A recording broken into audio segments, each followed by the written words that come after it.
In a move that truly stunned the globe and sent shockwaves through the entire sporting community, FIFA has made the unprecedented decision to relocate the 2026 World Cup from the United States to Canada, a move no one saw coming. The announcement, delivered on August 29, 2025, has left fans, players, and pundits reeling in disbelief, with social media exploding in real time as the news broke. The U.S. was set to host the biggest World Cup ever, boasting massive stadiums, state-of-the-art facilities, and a vision to finally cement football's place in American culture. Now, that dream has vanished. Flights and hotel bookings are being canceled, broadcasters are scrambling to adjust their coverage, and players are left questioning what's next for their World Cup hopes. This isn't just a simple venue change, it's a seismic shift in football's destiny, altering the course of the sport's future in North America. The decision has ignited fierce debates about FIFA's power, transparency, and the mysterious forces that could drive such a late, dramatic move. Cities like Los Angeles and New York, once at the heart of the tournament, are now out. Instead, Toronto, Vancouver, and Montreal step into the global spotlight. Canada, once just a co-host, now takes center stage, shouldering the responsibility for the majority of the tournament's 104 matches and welcoming the world. Canadians are celebrating in the streets, while Americans are left confused, frustrated, and searching for answers. This is a true turning point for football, a moment that will be analyzed, debated, and remembered for years to come by fans and experts alike. The world is watching closely as a brand new chapter in football history unfolds before our eyes, with anticipation and uncertainty in the air. The aftershocks of this decision will echo throughout the football world, long after the final whistle blows in 2026, shaping the sport's legacy for generations. To grasp the shock, remember the original plan. The U.S., Canada, and Mexico won the 2026 bid together, but the U.S. was the main host. 60 matches, including all knockout rounds, were set for American soil. Cities from California to New York were preparing for a football festival like no other. The U.S. was poised to break records in viewership, revenue, and global impact. FIFA saw a chance to finally conquer the American market, building on the success of 1994. With MLS booming and a new generation of fans, the stage was set for a legacy-defining event. Host cities promised a vibrant, multicultural atmosphere and billions in economic benefits. Years of planning, stadium upgrades, and infrastructure investments were underway. The U.S. Soccer Federation was ready to prove America's leadership in world football. Everything was on track, until FIFA's sudden reversal. The foundation of this grand vision has vanished, replaced by uncertainty and disbelief.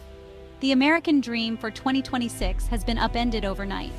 Now the world wonders what comes next. What went wrong? Leaked documents reveal months of tension between U.S. soccer and FIFA.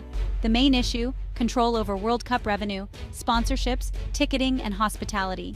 FIFA demanded more power. U.S. organizers pushed back, citing legal and contractual limits. Tense summer meetings failed to resolve the standoff. When a July deadline passed, FIFA quietly explored alternatives, with Canada emerging as the backup. Political hurdles, visa-free travel, tax exemptions, and security added to the strain. Trust broke down, and every problem became magnified. A confidential FIFA report concluded the U.S. legal framework was incompatible with FIFA's model. The recommendation: shift hosting to a partner nation with fewer conflicts. 9 days later, the bombshell dropped. Canada would host, and the U.S. was out. The American dream unraveled not in a single moment, but through a series of disputes and missed agreements. Now Canada prepares to welcome the world. On August 29, 2025, FIFA President Gianni Infantino announced Canada as the new primary host. 78 of 104 matches, including the final in Toronto, will now be played in Canada. Vancouver gets a semi-final.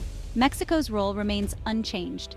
Infantino praised Canada's readiness and flexibility, citing their successful Women's World Cup in 2015. Canadian Soccer Association President Charmaine Crooks called it a historic moment, promising an extraordinary tournament.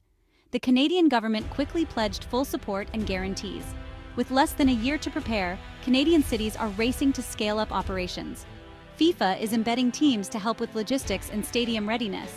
The world's eyes are now on Canada, ready for a World Cup no one expected.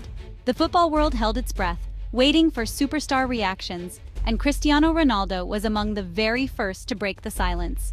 His words carried weight. echoing across continents and through the hearts of millions of fans. Ronaldo admitted his shock and surprise, revealing that he had spent years preparing mentally and physically to play in the iconic U.S. stadiums, dreaming of those legendary American crowds and the electric atmosphere. "Football is football, no matter where you play," he said, his tone steady as he shifted focus to the new reality facing all players and fans alike. For players at this level, the goal remains unchanged: win the World Cup, whether the final whistle blows in Los Angeles, Toronto, or anywhere else on the globe. Ronaldo emphasized the importance of adaptability and respect for FIFA's decision, reminding everyone that true champions rise to any challenge. He praised Canadian fans for their passion and the country's natural beauty, promising that Portugal would be ready to give their all on Canadian soil. Yet, behind the scenes, there's a sense of disappointment. America's stage offered unique commercial and narrative opportunities for legends like Ronaldo and Messi, a chance to make history in a new football frontier. The move to Canada changes the script for their final World Cup moments, rewriting the storybook ending many had imagined. Still, Ronaldo's message is clear: block out the noise, focus on the pitch, and chase the trophy with relentless determination, no matter the venue. The backdrop may have changed, but the dream, the hunger, and the pursuit of glory remain as powerful as ever. For elite athletes, the location is just a detail. The prize, the World Cup, is everything. That's what truly matters. The show must go on, and the world's best are ready to compete, to inspire, and to chase immortality on a new stage. The final chapter of this epic tournament will be written in Canada, and the world will be watching every moment. For Canada, this is an unprecedented opportunity. Hosting 78 matches could generate over $5 billion in economic activity. Cities like Toronto, Vancouver, and Montreal will see a tourism and business boom.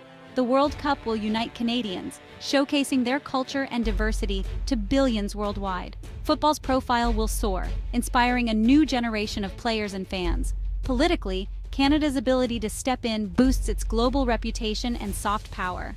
Challenges remain. Stadium upgrades, security, and logistics must be scaled up fast. But the mood is one of excitement and determination. The 2026 World Cup is now Canada's moment to shine. In the U.S., the mood is one of shock and deep disappointment. Years of planning and investment have vanished overnight, leaving the U.S. Soccer Federation in crisis. President Cindy Parlow-Cone called FIFA's decision a betrayal, and the fallout is severe. Host cities like Dallas and Los Angeles face massive economic losses. Local businesses and officials feel let down by disputes beyond their control. The dream of a summer football festival has been replaced by canceled contracts and lost opportunities. The setback is especially painful for the sport's growth in America. The World Cup was meant to ignite a new era for U.S. soccer. Now, that momentum is lost. Politically, the decision is an embarrassment, raising questions in Washington.